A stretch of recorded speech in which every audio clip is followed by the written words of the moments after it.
एकस्य लुक् प्राप्नोति, कह रहे हैं कि एक का तो लुक हो जाएगा। और अपरस्य अतोमिति अम्भावः, अपर को अम्भाव हो जाएगा।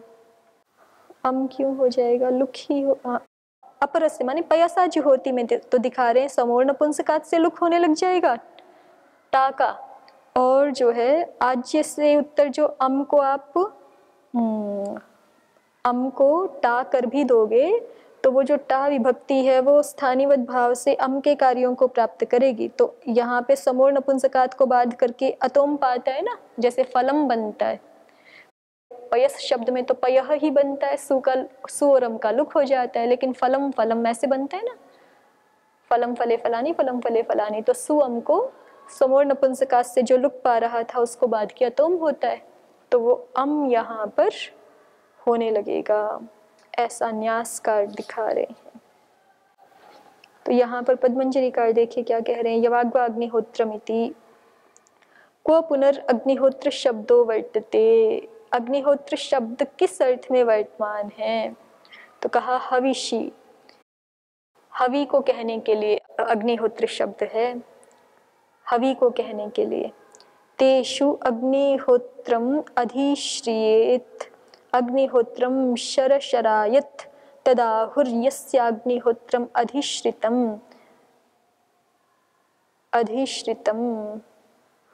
मेध्यम आपद्येत इत्यादिषु दर्शनादि। ये बहुत सारे इन्होंने याज्ञिक ग्रंथों के उद्धरण दिखाए हैं जहाँ पर अग्निहोत्र शब्द हवि अर्थ में है।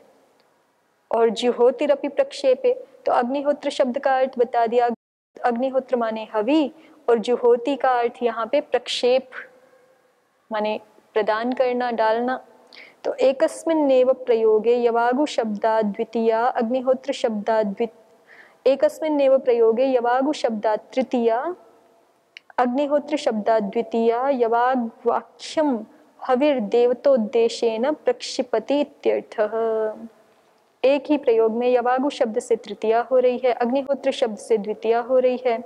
तो अर्थ ये हो जाएगा कि यवाग्वाक्ष्यम हविर, यवागु इस संज्ञा वाली हवि को देवतोद्देशेन प्रक्षिपति, देवता के उद्देश्य से प्रक्षिप्त करता है, प्रदान करता है। अयम योगः शक्तो अवक्तुम, इतना अर्थ स्पष्ट हो गया। अग्निहोत्र शब्द का अर्थ यहाँ हवि है और यवागु शब्द, यवागु तो हवि रूप है ही, यवागुम अग्निहोत्रम जुहोति अथवा यवाग्वा अग्निहोत्रम जुहोति, लेकिन अर्थ वही रहेगा, द्वितीया करो चाहे तृतीया करो, अर्थ वही रहेगा कि यवागु नाम वाली हवि, क्योंकि अग्निहोत्र का अर्थ इन्होंने हवि ही किया है। तो यवागु संज्ञा वाली हवि या यवागु रूप हवि उसको जुहोति अर्थात देवतोद्देशेन प्रक्षिपति। अयम योगः शक्यो वक्तुम, ये सूत्र ना भी बनाए तो भी काम चलेगा, ऐसा कह रहे हैं। कथम, तो कहा कि अग्निहोत्र शब्दो ज्योतिषी अपि वर्तते। अग्निहोत्र शब्द का अर्थ हवि तो है ही, अग्निहोत्र शब्द का अर्थ ज्योति भी है, ज्योतिषी अपि वर्तते। जैसे कि उदाहरण बता रहे हैं, अग्निहोत्रम प्रज्वलितम इति, अग्निहोत्र प्रज्वलित है माने ज्योति प्रज्वलित है। तो जुहोतिरपि प्रीणने, और जुहोति धातु प्रीणन अर्थ में भी है। प्रिय तर्पण का अंत ऐसे है ना आपका। तद यदा यवागु शब्दात् तृतीया तदा यवाग्वा अग्निहोत्रम प्रीणयति इत्यर्थः। यवागु के द्वारा, जब तृतीया है तो क्या अर्थ हो जाएगा, यवागु के द्वारा अग्निहोत्र को अर्थात ज्योति को, अग्नि को तृप्त कर रहा है, अग्नि देवता को तृप्त कर रहा है, तर्पण का अंत तृप्त कर रहा है। यदा तो द्वितीया, और जब द्वितीया करेंगे तदा यवाग्वाख्यम द्रव्यम अग्निहोत्रम हविर अग्नौ प्रक्षिपति इत्यर्थः। जब द्वितीय विभक्ति होगी तो ये अर्थ हो जाएगा कि यवागु नाम वाले द्रव्य को अग्नि में, यवाग्वाख्यम द्रव्यम अग्निहोत्रम हवि, ये सब एक ही उसको कह रहे हैं यवागु नाम वाला जो द्रव्य है, जो अग्निहोत्र है, हवि है, उसको अग्नि में प्रक्षिप्त करता है। ठीक, अर्थ स्पष्ट हुआ। जब तृतीया कह रहे हैं कि एक तरह से जब ये दिखा रहे हैं ना कि सूत्र बोलने की आवश्यकता नहीं, यवागु शब्द से अपने आप तृतीया हो जाएगी, तो माने करण अर्थ में तृतीया हो जाएगी। और जब करण अर्थ में तृतीया हो जाएगी तो अर्थ क्या कर दिया, यवाग्वा अग्निहोत्रम प्रीणयति, यवागु के द्वारा अग्निहोत्र को अर्थात ज्योति को, अग्नि को तृप्त कर रहा है। और द्वितीया अपने आप हो जाएगी, तो द्वितीया में वही ऊपर वाला अर्थ है जो पहले दिखा चुके हैं। यवागु नामक जो हवि है उसको अग्नि देवता के लिए प्रक्षिप्त करता है, अग्नौ प्रक्षिपति, अग्नि में प्रक्षिप्त करता है। वहां पे अग्निहोत्र शब्द का अर्थ हवि है ही, ठीक है। यवागु नामक जो हवि है उसको अग्नि में प्रक्षिप्त करता है। प्रक्षिप्त करता इतना ही अर्थ है, अग्नौ तो अपने आप ही अध्याहृत हो जाएगा। तो इसलिए कह रहे हैं कि एक जहाँ पे हमें द्वितीया चाहिए वहां कर्म होने के कारण द्वितीया हो ही जाएगी, और जहाँ तृतीया चाहिए वहां उसकी कर्ण रूपता हो जाएगी, इसलिए अपने आप ही तृतीया हो जाएगी। आपको कर्म में तृतीया विधान करने की आवश्यकता नहीं है। मीमांसकास्त्वाहुः, मीमांसक तो इस विषय में ऐसा कहते हैं, अग्निहोत्र शब्द कर्म नामधेयमिति, अग्निहोत्र शब्द कर्म नामधेय है। दृश्यते च स एष यज्ञः पंचविधो अग्निहोत्रम दश पूर्णमासौ इत्यादि। ये जो 5 प्रकार का यज्ञ है अग्निहोत्र, दर्श पौर्णमास इत्यादि, कह रहे हैं कि ये अग्निहोत्र शब्द एक कर्म विशेष का नाम है। तस्य वा एतस्य अग्निहोत्रस्य सप्त च शतानि च एतद्वा अग्निहोत्रम अन्येद्युर्हूयते अजरामर्यं वा एतद् अग्निहोत्रमिति च ते इत्याहुः। तो यहाँ पे ये अग्निहोत्र उसी अर्थ में दिखाया जिस प्रायः करके जिस अर्थ में लोक में प्रयोग होता है। लोक में अग्निहोत्र शब्द हवि अर्थ में या ज्योति अर्थ में प्रयोग नहीं होता, जैसा इन्होंने ऊपर दिखाया। हम कहते हैं ना कि ये व्यक्ति अग्निहोत्र कर रहा है अभी, या हवन कर रहा है, यज्ञ कर रहा है, इस अर्थ में प्रयोग होता है लोक में। तो मीमांसक उसी अर्थ को कह रहे हैं ना, अग्निहोत्र शब्द, अग्निहोत्र बराबर यज्ञ, ठीक है। तो कर्म विशेष का एक नाम है, ठीक है। जैसे अध्यापन एक कर्म विशेष का नाम है, वैसे ही अग्निहोत्र अर्थात यज्ञ, तो ये लोग प्रसिद्ध अर्थ है। तो मीमांसक तो इसी अर्थ को कहते हैं। तो करणत्वात् तृतीयायाम प्राप्तायाम पक्षे द्वितीयार्थम वचनम, तो यदि ये अर्थ माने हम कि अग्निहोत्र का अर्थ तो यज्ञ है, तो अब इसकी दृष्टि से यवाग्वा अग्निहोत्रम जुहोति, इसकी दृष्टि से देखें तो फिर यवागु करण ही बनेगा। तो करण होने से वहां तृतीया तो अपने आप प्राप्त थी। हम ऐसा जैसे हम बोलते हैं ना कि समिधा से यज्ञ कर रहा है, तो यवागु से यज्ञ कर रहा है, तो इस दृष्टि से तो करण ही बन रहा है ना अपने आप, तो तृतीया अपने आप प्राप्त थी। पक्षे द्वितीयार्थम वचनम, मीमांसकों की दृष्टि से देखेंगे तो तृतीया अपने आप प्राप्त है, और पक्ष में हमें द्वितीया का विधान करना पड़ेगा। फिर ये कर्मणि संबद्ध नहीं हो पाएगा मीमांसकों की दृष्टि से, जो कर्मणि की अनुवृत्ति ला के दिखा रहे हैं ना, ये वो नहीं बन पाएगी। लेकिन जो ऊपर 2 अर्थ दिखाए हैं अग्निहोत्र शब्द का, यदि हम हवि अर्थ मानते हैं या ज्योति अर्थ मानते हैं, तब तो कर्म बन जाएगा, तब तो द्वितीया प्राप्त हो जाएगी। मीमांसकों की दृष्टि अलग है, उसके अनुसार करणत्वात् तृतीयायाम प्राप्तायाम पक्षे द्वितीयार्थम वचनम इदं च सूत्रानुगुणं न भवति कर्मणि इति ही वर्तते। अब सारा कुछ बता के मीमांसकों का पक्ष अंत में कह रहे हैं कि इदं च सूत्रानुगुणं न भवति, लेकिन ये जो मीमांसकों का मत है ये सूत्र के अनुसार नहीं है, सूत्र के अनुरूप नहीं है, अनुगुण नहीं है। क्यों? कर्मणि इति ही वर्तते, क्योंकि आचार्य ने तो कर्मणि की अनुवृत्ति करके व्याख्यान किया, और आप कह रहे हैं कि मीमांसकों के अनुसार तो ये करण बनेगा, और करण में तृतीया अपने आप से प्राप्त है, द्वितीया का विधान करने के लिए सूत्र माना जाएगा। तो फिर कर्मणि की जो अनुवृत्ति आचार्य मान रहे हैं वो ठीक नहीं बैठेगी ना। भाष्यकार की दृष्टि से देख लीजिए। तृतीया च होश्छन्दसि, उद्योतकार कहते हैं तृतीय च होश्छन्दसि पर अस्य उदाहरणे अग्निहोत्र शब्दो हविः परस् तत्र द्वितीया तत्समानाधिकरण यवागु शब्दाद अनेन तृतीयापि। इस सूत्र का जो उदाहरण है उसमें जो अग्निहोत्र शब्द है वो हवि परक है, ठीक है। तो तत्र द्वितीया समानाधिकरण यवागु शब्दाद, तो उस तत्र माने वहाँ उदाहरण में द्वितीय समानाधिकरण यवागु शब्दाद, द्वितीय समानाधिकरण वाले यवागु शब्द से अनेन तृतीयापि, इस सूत्र के द्वारा तृतीया भी हो जाती है। हविम जुहोति, अग्निहोत्र का अर्थ यदि हवि होगा तो हविम जुहोति ऐसा ही बनेगा ना, हवि को प्रदान करता है, प्रक्षिप्त करता है, ऐसा ही बनना चाहिए था। और वो हवि किस रूप वाली है, तो यवागुम हविम जुहोति, इसी को बोल रहे हैं यवागुम अग्निहोत्रम जुहोति। तो यवागुम में भी द्वितीया ही पानी चाहिए थी, तृतीया तो पाती नहीं, तो उसी को कह रहे हैं कि द्वितीय समानाधिकरण जो यवागु शब्द है उससे ये इस सूत्र के द्वारा क्या हो रहा है, अनेन तृतीयापि, इससे इस सूत्र से तृतीया का विधान भी किया जा रहा है। कर्म में द्वितीया ही प्राप्त थी, ये सूत्र तृतीया का भी विधान कर रहा है।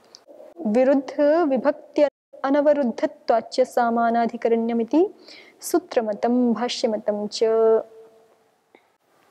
विरुद्ध विभक्ति अनवरुद्धत्वाच्च समानाधिकरण्यम, विरुद्ध विभक्ति के द्वारा अनवरुद्ध होने से समानाधिकरण्य है, ये सूत्रकार का भी मत है और भाष्यकार का भी मत है। कोई अन्य विभक्ति तो है नहीं ना दोनों में, क्योंकि जो हवि है वही यवागु रूप है, तो इसलिए दोनों का समानाधिकरण्य ही है, ठीक है। एवं तर्हि तृतीया अपि सिद्धा इत्यादेर भाष्यस्य उक्ति प्रत्युक्ति क्रमेण पूर्वपक्षयुक्तित्वात्। अब आगे देखेंगे। तो जिज्ञासु कह रहा है किमर्थम इदम उच्यते, ये सूत्र क्यों बनाया है। समाधाता ने कहा, माने जो व्यक्ति प्रश्न कर रहा है वो यही मान रहा है कि बिना सूत्र बनाए भी द्वितीय तृतीय दोनों सिद्ध हो जाएंगे। इसी बात को प्रदीप ने लिखा है, अंतरेणापि एतत् सूत्रम द्वितीय तृतीय सिद्धेति प्रश्नः। समाधाता कहता है तृतीया यथा स्यात् तृतीया हो जाए, इसलिए सूत्र बनाना पड़ा है। देवतोद्देशेन अग्नौ हविः प्रक्षेपो जुहोतीत्यर्थस्तत्र यवाग्वा द्वितीया प्राप्नोति तृतीया विधीयते। देवता के उद्देश्य से अग्नि में हवि को प्रक्षेप करना, ये जुहोत्यर्थ है, ये सारा जुहोती का अर्थ है। जुहोती माने देवतोद्देशेन अग्नौ हविः प्रक्षेपो, तो तत्र यवाग्वा द्वितीया प्राप्नोति, वहां यवागु शब्द से द्वितीया ही पाती है, इसलिए तृतीया का विधान कर रहे हैं। जिज्ञासु कहते हैं अथ द्वितीया सिद्धा, द्वितीया भी सिद्ध, अथ द्वितीया सिद्धा, अच्छा तृतीया तो विधान कर रहे हो इस सूत्र से, द्वितीया अपने आप सिद्ध है क्या। द्वितीया भी विधान नए सिरे से करनी पड़ेगी आपको, या द्वितीया प्राप्त ही है, सिद्ध ही है। तो प्रदीपकार वही कह रहे हैं, किम अप्राप्ता द्वितीया चकारेण विधीयते अथ तृतीयया मा बाधीति पक्षे चकारेण अभ्यनुज्यते इति प्रश्नः। प्रश्न ये है कि द्वितीया भी अप्राप्त थी और उसका विधान कर रहे हो, ऐसी स्थिति है, या द्वितीया तो प्राप्त ही थी लेकिन यदि इस सूत्र में च नहीं पढ़ते तो फिर तृतीया के कर्म में तृतीया विहित हो जाती, इस सूत्र के द्वारा तृतीया होश छंदसी इतना ही बना देते तो कर्म में तृतीया विहित होती, और वो जो नूतन रूप से विहित तृतीया है वो द्वितीया को बाध देती, पूर्व प्राप्त द्वितीया को बाध देती। इसलिए केवल उसको अनुमति भर मिल जाए होने के लिए, उसके लिए च पढ़ा है, या इसलिए पढ़ा है कि द्वितीया प्राप्त ही नहीं थी, उसका भी नए सिरे से विधान करे। दोनों पक्षों में अंतर है ना, एक तो प्राप्त ही नहीं है और नए सिरे से विधान कर रहे हैं, ये एक अलग बात है। या फिर ये है कि प्राप्त तो थी लेकिन यदि हम कोई प्रयास विशेष नहीं करेंगे तो वो इस नवीन विधान के द्वारा, तृतीय विधान के द्वारा बाधित हो जाएगी, तो उसको भी अनुमति मिले उसके लिए कुछ प्रयास करना आवश्यक है, उसके लिए आचार्य ने च पढ़ा है। समाधाता कहता है सिद्धा, द्वितीया तो अपने आप सिद्ध थी, ठीक है, नवीन विधान कर रहे हैं ऐसा नहीं है। जिज्ञासु ने कहा कथम, कैसे सिद्ध थी, तो कहा कर्मणित्येव, क्योंकि वो तो कर्म है ना, कर्म बन रहा है, यवागु कर्म है वहां पर, तो यवागुम अग्निहोत्रम जुहोति में यवागु कर्म है क्योंकि हवि रूप ही है, इसलिए तो अपने आप से द्वितीया प्राप्त थी। जिज्ञासु ने कहा तृतीया भी सिद्धा, तृतीया भी अपने आप ही सिद्ध है। समाधाता कथम, तो जिज्ञासु ने बताया सुपाम सुपो भवन्ति इत्येव। हमारे पास छंद में कार्य करने के लिए है ना वाक्य, सुपाम सुपो भवन्ति, इससे कर लेंगे। तो समाधाता कहता है असत्य असति एतस्मिन् सुपाम सुपो भवन्ति इति तृतीयार्थोऽयम् आरम्भः यवाग्वाग्निहोत्रम जुहोति। कहते हैं कि असति एतस्मिन्, ये जो सुपाम सुपो भवन्ति है, ये कह रहे हैं प्रदीपकार को देखिए, न ही पाणिनेः सूत्रकरण काले कात्यायन वचनस्य भावः, कि पाणिनि जी ने जब सूत्र बनाए ना तो उस समय कात्यायन जी के वचन नहीं थे, क्योंकि उत्तरवर्ती है ना कात्यायन जी, पहले पाणिनि जी, फिर कात्यायन जी, फिर महर्षि पतंजलि जी। तो महर्षि पाणिनि जी के सूत्र जिस समय है उस समय कात्यायन के वचन तो है नहीं, तो सुपाम सुपो भवन्ति ये तो कात्यायन जी का वचन है। ये कात्यायन जी का वचन है सुपाम सुपो भवन्ति। तो जब कात्यायन जी ने न ही पाणिनेः सूत्रकरण काले कात्यायन वचनस्य भावः, तो इसलिए कात्यायन जी का ये वचन तो था नहीं महर्षि पाणिनि जी के सामने। आप तो तृतीया जो है वो किससे कर रहे हो, सुपाम सुपो भवन्ति से, और महर्षि पाणिनि जी के सामने तो ये वचन था नहीं कात्यायन जी का, तो इसलिए उन्होंने तृतीया होश छंदसी बनाया तृतीया विधान करने के लिए। ठीक, असति एतस्मिन् सुपाम सुपो भवन्ति इति तृतीयार्थोऽयम् आरम्भः यवाग्वाग्निहोत्रम जुहोति भी बन जाए। तो जिज्ञासु कहता है एवं तर्हि तृतीयापि सिद्धा। जिज्ञासु ने पहले भी बोला था तृतीयापि सिद्धा, कथम सुपाम सुपो भवन्ति, तो समाधाता ने प्रत्याख्यान कर दिया कि नहीं, ये सुपाम सुपो भवन्ति को नहीं ला सकते बीच में, क्योंकि ये जो है बाद में बना है। तृतीय च होश छंदसी तो पहले ही बना चुके हैं, जब ये सामने नहीं था तभी बना चुके हैं। फिर भी जिज्ञासु कहता है कि नहीं, फिर भी सिद्ध है। एवं तर्हि तृतीयापि सिद्धा, फिर भी तृतीया सिद्ध है। कथम, कैसे, तो कहा कर्तृकरणयोः इत्येव। कर्तृकरणयोः तृतीया सूत्र है ना, चलो कात्यायन जी का वचन तो ना मानो, कर्तृकरणयोः तृतीया तो पाणिनि जी का ही है, उसी से तृतीया हो जाएगी। अयम अग्निहोत्र शब्दो अस्त्येव ज्योतिषी वर्तते। ये अग्निहोत्र शब्द केवल हवि अर्थ में ही नहीं है, ठीक है, केवल हवि अर्थ में ही नहीं है, किस अर्थ में भी है, ज्योति अर्थ में भी है, ज्योति अर्थ में भी है। तो तद यथा अग्निहोत्रम प्रज्वलितम, जैसे कि उदाहरण के रूप में दिखाया है अग्निहोत्रम प्रज्वलितम ऐसे बोलते, तो वहां अग्निहोत्र का क्या अर्थ होगा, हवि प्रज्वलित है ऐसे नहीं ना, ज्योति प्रज्वलित है, अग्नि प्रज्वलित है, ऐसा अर्थ है। तो अस्ति हविषि वर्तते, और हवि अर्थ में भी है तद यथा अग्निहोत्रम जुहोति। ठीक है, जैसे हवि को, अग्निहोत्रम जुहोति का क्या अर्थ होगा, हवि को देवता के उद्देश्य से प्रक्षिप्त करता है, तो यहाँ पे हवि अर्थ है। जुहोतिश्चास्त्येव प्रक्षेपणे वर्तते, और जुहोति के भी दो अर्थ हैं, प्रक्षेपण भी है और अस्ति प्रीणना, अस्ति प्रीणात्यर्थे वर्तते, ये प्रीणाति अर्थ में भी है। तद यदा तावद यवागु शब्दात् तृतीया तदा अग्निहोत्र शब्दो ज्योतिषी वर्तते। कह रहे हैं कि जब यवागु शब्द से तृतीया जिस प्रयोग में देख रहे हो ना, यवाग्वा अग्निहोत्रम जुहोति, इस प्रयोग में वहां पर ऐसा समझो कि अग्निहोत्र शब्द तो ज्योतिषी अर्थ में है, माने ज्योति अग्नि को कहने के लिए, ज्योतिष प्रीणात्यर्थ है और ज्योति प्रीणात्यर्थ में है। तो तद यथा यवाग्वा अग्निहोत्रम जुहोति, इसका अर्थ हो जाएगा यवाग्वा अग्निम प्रीणाति। ठीक है ना, अग्निम प्रीणाति अर्थात यवाग्वा अग्निम प्रीणाति, ये अर्थ हो जाएगा। यदा यवागु शब्दा द्वितीया तदा अग्निहोत्र शब्दो हविषि वर्तते, और जब यवागु शब्द से द्वितीया करोगे तब अग्निहोत्र शब्द को हवि अर्थ में मानो, जुहोतिश्च प्रक्षेपणे, और जुहोति को प्रक्षेपण अर्थ में मानो। तो तद यथा यवागुम अग्निहोत्रम जुहोति, और इसका अर्थ हो जाएगा यवागुम हविः अग्नौ प्रक्षिपति, यवागु रूप जो हवि है उसको अग्नि में प्रक्षिप्त करता है। तो ऐसा करके खंडन कर दिया है, लेकिन इसको पूर्व पक्ष का ही खंडन माना, पूर्व पक्ष की युक्ति माना है, और इसको ठीक नहीं माना उद्योतकार ने खंडन को, क्योंकि अर्थ भेद हो गया है ना। देखिए उद्योतकार की एक दो पंक्तियां देख लीजिए, प्रदीपकार ने अर्थ स्पष्ट किया, पहले वो भी देख लीजिए। अग्निहोत्रम प्रज्वलितम को स्पष्ट कर दिया है, अग्निहोत्रम प्रज्वलितम अर्थात अग्निर्ज्वलितः इत्यर्थः। अग्निहोत्र का अर्थ वहां पे ज्योति है माने अग्नि है।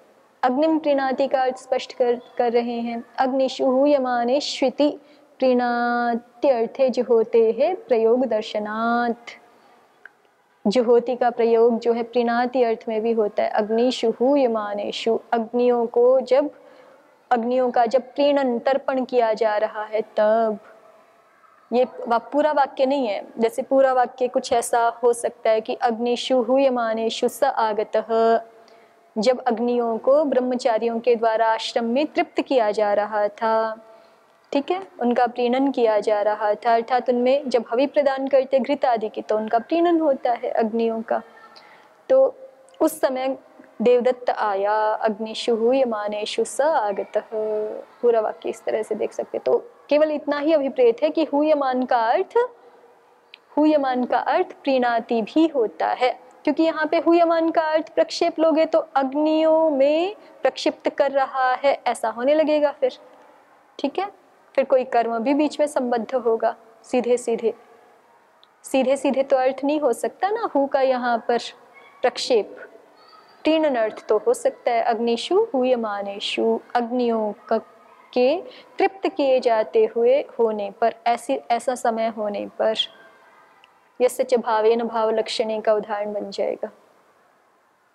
उद्योतकार की एक दो पंक्तियां देख सकते हैं। एवं तर्हि तृतीयापि इत्यादि भाष्यम पूर्व पक्षी युक्ति। ये कह रहे हैं कि एवं तर्हि इत्यादि करके जो खंडन किया है ना सारा, वो पूर्व पक्षी की युक्ति समझनी चाहिए। अर्थ भेदात स न युक्ता, और वो पूर्व पक्ष का जो कथन है वो ठीक नहीं है, क्योंकि अर्थ भेद हो गया। अर्थ भेदात स न युक्ता इति स्फुटत्वाद भाष्येनोक्तम। इति स्फुटत्वाद, ये स्पष्ट होने से भाष्य में नहीं कहा, माने इसका कोई समाधान आगे नहीं दिया। क्यों नहीं दिया? कि ये स्पष्ट ही है, अर्थ भेद हो गया, ठीक है। पर ये ऐसा ही पद्मंजलिकार ने भी खंडन जो किया है वो इसी प्रकार से किया है कि सूत्र नहीं बनाए, नहीं, पर सूत्र जब नहीं बना रहे तो अर्थ दूसरा दिखा दिया ना, प्रयोग तो वही के वही सिद्ध हो गए। यवागुम अग्निहोत्रम जुहोति, यवाग्वाग्निहोत्रम जुहोति, दोनों प्रयोग सिद्ध हो गए बिना सूत्र बनाए भी, लेकिन अर्थ भेद हो जाएगा। अगर उसी अर्थ में यवागु को कर्म रखते हुए ही और अग्निहोत्र शब्द का जो है हवि अर्थ रखते हुए, जुहोति का प्रक्षिप्त अर्थ प्रक्षेपण अर्थ रखते हुए ही हमें यवागु में यदि तृतीया करनी है तो फिर उसके लिए सूत्र चाहिए ही, बिना सूत्र के नहीं होगा, ठीक है ना। अस्तु अस्तु देवतावदेव। ओम शांति शांति शांति। ओम श्री परमात्मने नमः। ओम श्री गुरुभ्यो नमः। ओम सर्वेभ्यो नमः।